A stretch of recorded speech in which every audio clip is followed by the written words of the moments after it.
마태복음 10장 묵상의 주제가 잃어버린 양. 잃어버린 양을 누구라고 말씀하시는지를 우리가 생각하면서 묵상의 주제가 있는 6절 말씀입니다. 6절 말씀 우리 다 같이 함께 읽습니다. 차라리 이스라엘 집에 잃어버린 양에게로 가라. 아멘. 우리가 사복음서를 읽을 때에 서로 비슷한 내용들이 많은 것 같지만은 의도한 목적을 먼저 기억하며 말씀을 읽게 되면 우리에게 어떤 메시지를 주고자 하는가를 정확하게 알 수 있습니다. 우리가 마태복음의 대상은 유대인들입니다.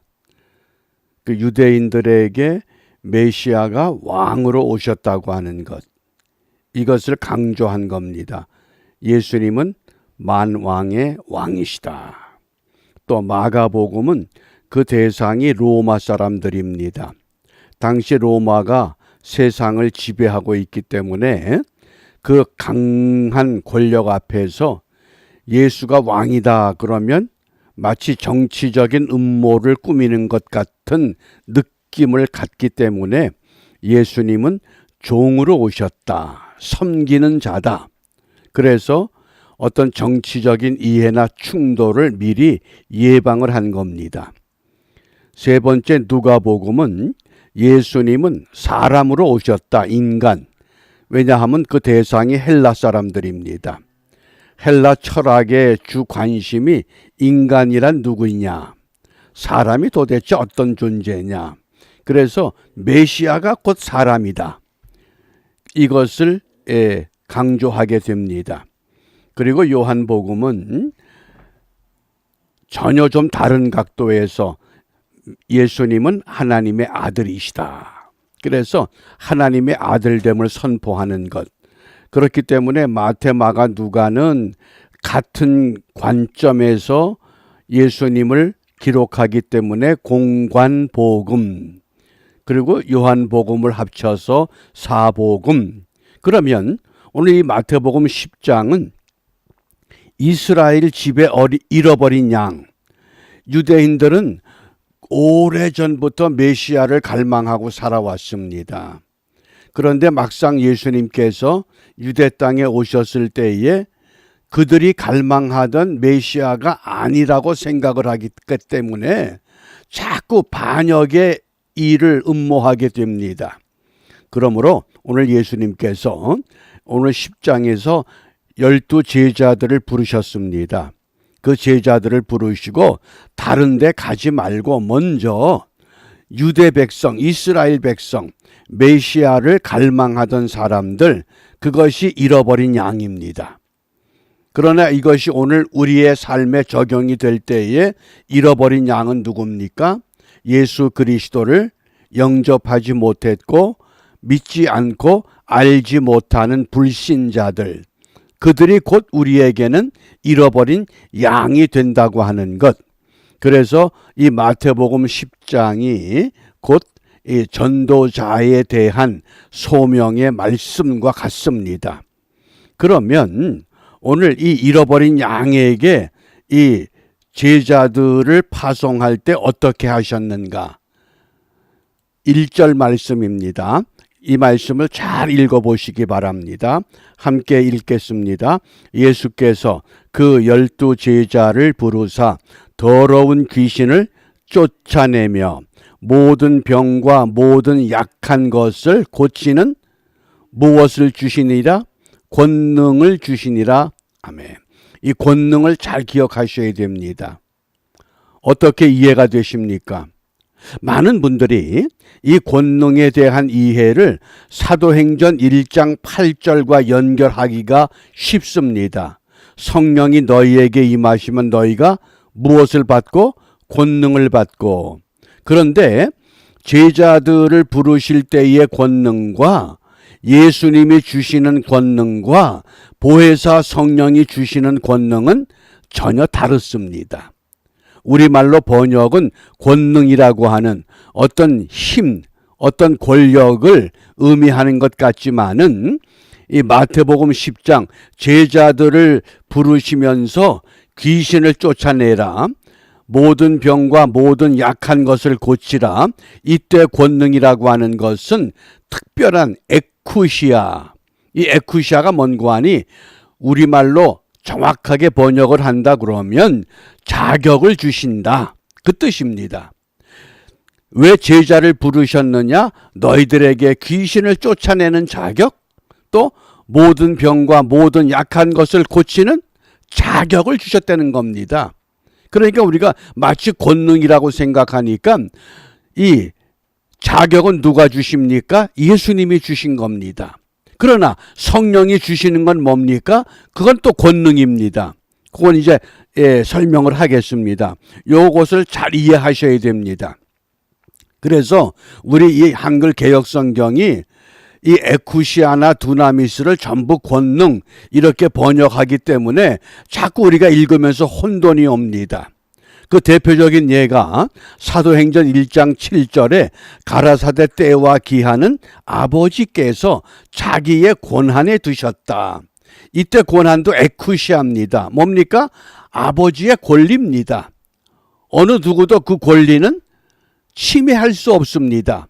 사이비 이단 교주도 원수 사탄 마귀도 심지어 우리 예수님께서 이것은 때와 기한은 아버지만 아시는 거다, 우리가 상관할 거 아니라는 겁니다. 그게 아버지의 권리라고 한 그때 에쿠시아입니다.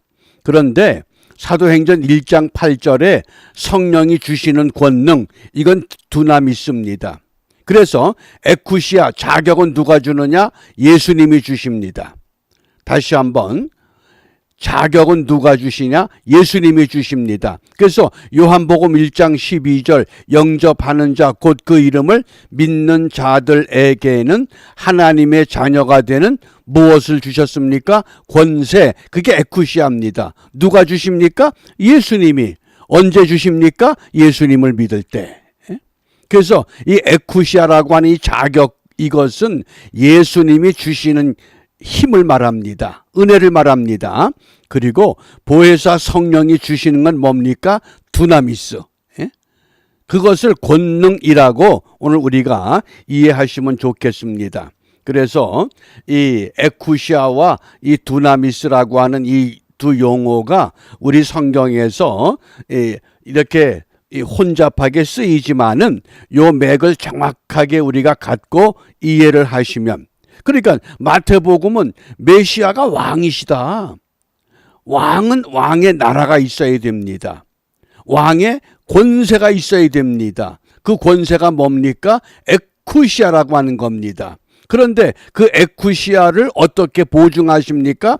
내가 아버지께로 가면 이제 아버지께서 너희에게 무엇을 주신다? 보혜사를 주신다. 그 보혜사가 우리에게 무엇을 주신다? 두나미스 권능을 주신다는 겁니다. 이런 맥락에서 우리가 말씀을 잘 관찰하면서 이 성경의 권능이냐 권세나 권한이냐 이때에 이것이 어떤 것을 의미하느냐, 이걸 우리가 분명하게 이해할 수 있기를 바랍니다. 그런데 흥미로운 것은 마태복음, 마가복음, 누가복음 모두 다 공관복음이죠. 같은 관점에서 제자들을 부르신 겁니다. 다 기록이 되어 있습니다. 그런데 서로 다른 점이 있습니다. 마가복음 13장에서는 예수님께서 제자들을 부르실 때 어떤 경로로 부르시느냐? 자기의 원하는 자들을 부르신다 그랬습니다. 예수님께서 원하는 사람을 불렀습니다. 그리고 그들에게 에쿠시아를 주신 겁니다. 이게 마가복음의 특징입니다.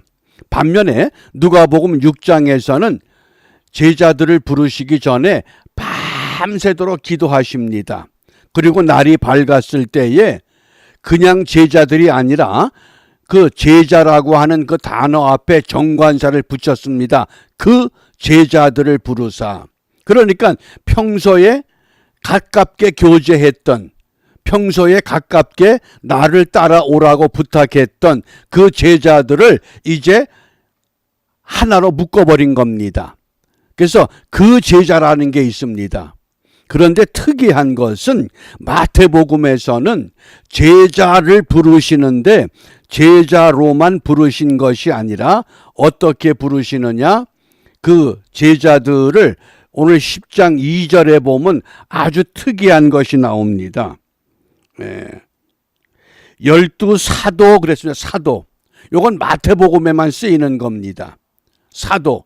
요게 마태, 마가, 누가 요 공간 복음에서 차이점입니다. 제자들을 부르시는데 마태는 어떻게 지칭을 했느냐? 제자라는 용어와 더불어서 12사도의 이름은 사도라고 하는 걸 사용했습니다. 그래서 이 사도를 어떻게 해석하느냐? 서로 다른 견해가 충돌합니다.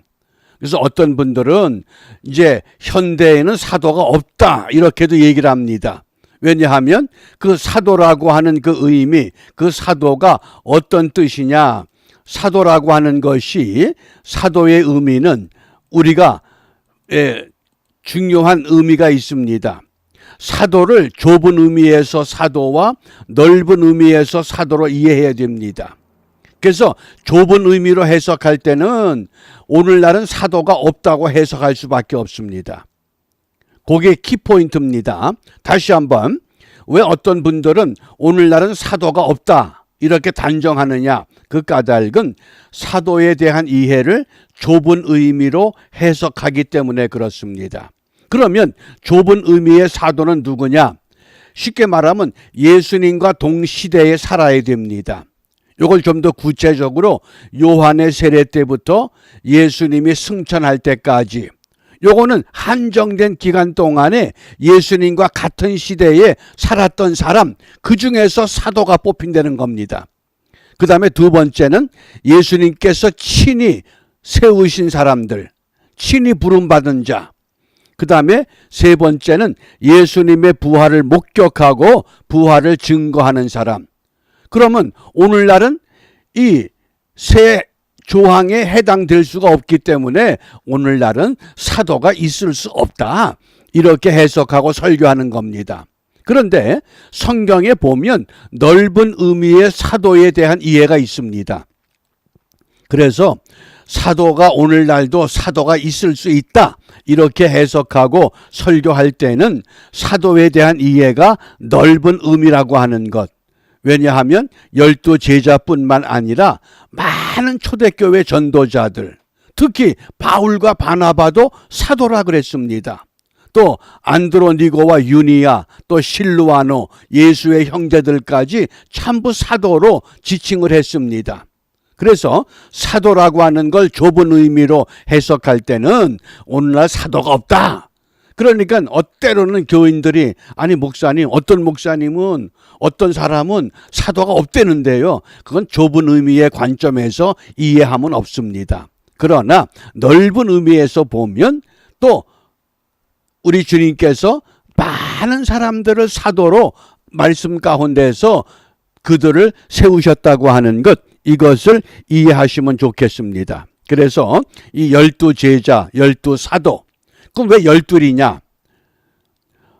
지난주에 제가 설교하면서 이 소돔 고모라성의 10명이라고 하는 것, 그것이 이 신앙 공동체에 가장 적합한 수라 그랬습니다. 그리고 12는 뭐냐? 야곱의 그 12아들, 이스라엘 민족 공동체를 형성하는 수가 되는 겁니다. 민족의 수입니다. 그래서 12제자, 12사도 이렇게 12를 부르신 겁니다. 이 의미를 기억을 하시면서, 그러면 오늘 우리가 이 제자들을 부르셨습니다. 사도들을 부르셨습니다. 그런데 이 마태복음의 특이한 모습입니다. 제자들을 파송하면서 보세요. 그들에게 귀신을 쫓아내고 모든 병을 고칠 수 있는 권세 에쿠시아를 주시고, 그러면서 어떻게 말씀하시느냐? 16절에 보면 보라 내가 너희를 보냄이 양을 이리 가운데 보낸 것 같다. 아니, 에쿠시아라고 하는 그 놀라운 힘을 주셨는데 너희들이 이리 가운데, 양이 이리 가운데 가는 것과 같다고 말씀하십니다. 그런데 한 가지, 너희들이 양이지만은 양과 이리가 싸우면 누가 이깁니까? 물리적인 힘 가지고 싸우면 양은 먹힐 수밖에 없는 연약한 동물입니다. 그러나 이리를 이길 수 있는 건 무엇이냐? 지혜와 순결이라고 하는 겁니다. 그래서 너희는 뱀같이 지혜롭고 비둘기같이 순결해야 된다. 왜? 걱정하지 말라는 겁니다. 오늘 말씀에 보면 아주 흥미로운 말씀이 있습니다. 30절 말씀에 보면 너희들 두려워하지 말어. 그러면서 너희들은 참새보다 더 귀하지 않느냐? 그리고 너희의 머리털까지 다 헤아리신 바 됐다. 우리 머리카락 수가 몇 개인 줄 아셔요? 우린 몰라요. 그런데 우리 하나님은 우리의 모든 형편과 사정을 다 헤아리신다, 아신다 그랬습니다. 그러므로 우리가 두려워하거나 걱정할 이유가 없습니다. 그러면 이 아침에 우리가 무엇을 기도해야 되겠습니까? 이 시대에 그 76억의 수많은 사람들이 살고 있는 지구촌에 나를 부르셔서 하나님의 자녀되는 에쿠시아 권세를 주셨습니다. 그 에쿠시아를 받고 이제 우리에게 보혜사 성령으로 인쳐서 두나미스라고 하는 내적 외적 힘을 갖춰서 세상에 나아가 우리가 어떤 믿음의 삶을 경주해야 되겠습니까? 그래서 히브리서 10장 22절에 보면 참 마음과 온전한 믿음으로 하나님께 나가자. 참 마음과 온전한 믿음. 그러므로 우리가 오늘 분명히 기도해야 할 기도의 제목이 온전한 믿음으로 주님을 따르게 하옵소서. 때로는 염려도 되고 두려움도 있고 걱정도 됩니다.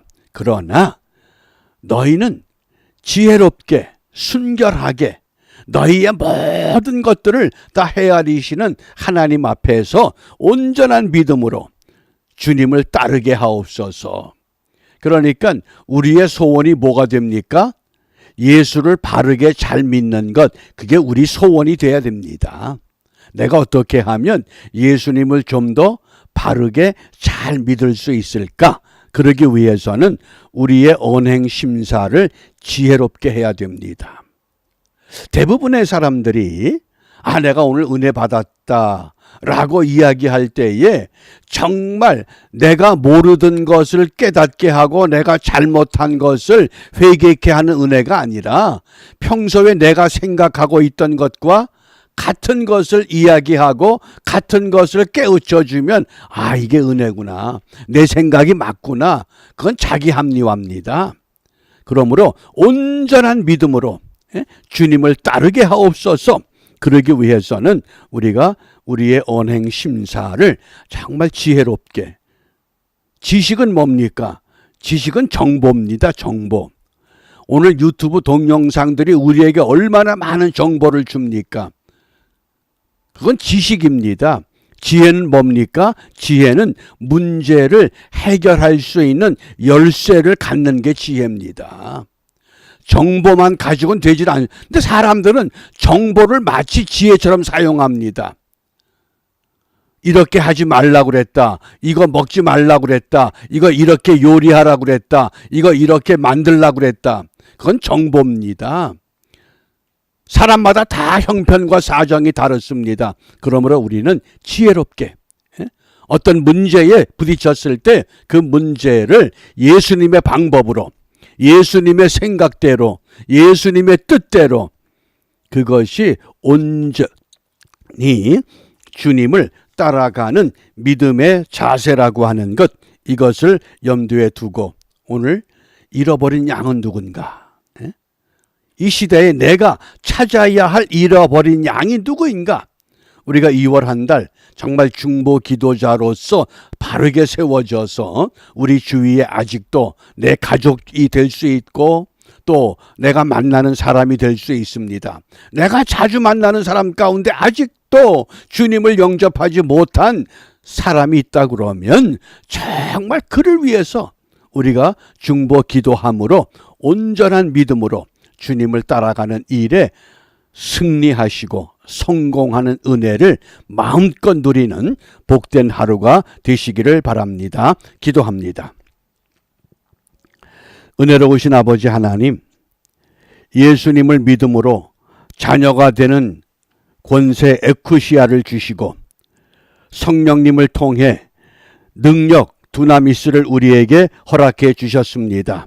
이 놀라운 은총을 힘입어서 오늘도 세상에 나아가 온전한 믿음으로 주님만 따라갈 수 있도록 우리의 말과 우리의 생각과 우리의 행동이 비둘기와 같이 순결하고 뱀같이 지혜로운 하나님의 사람으로 일어날 수 있도록 인도하여 주시옵소서.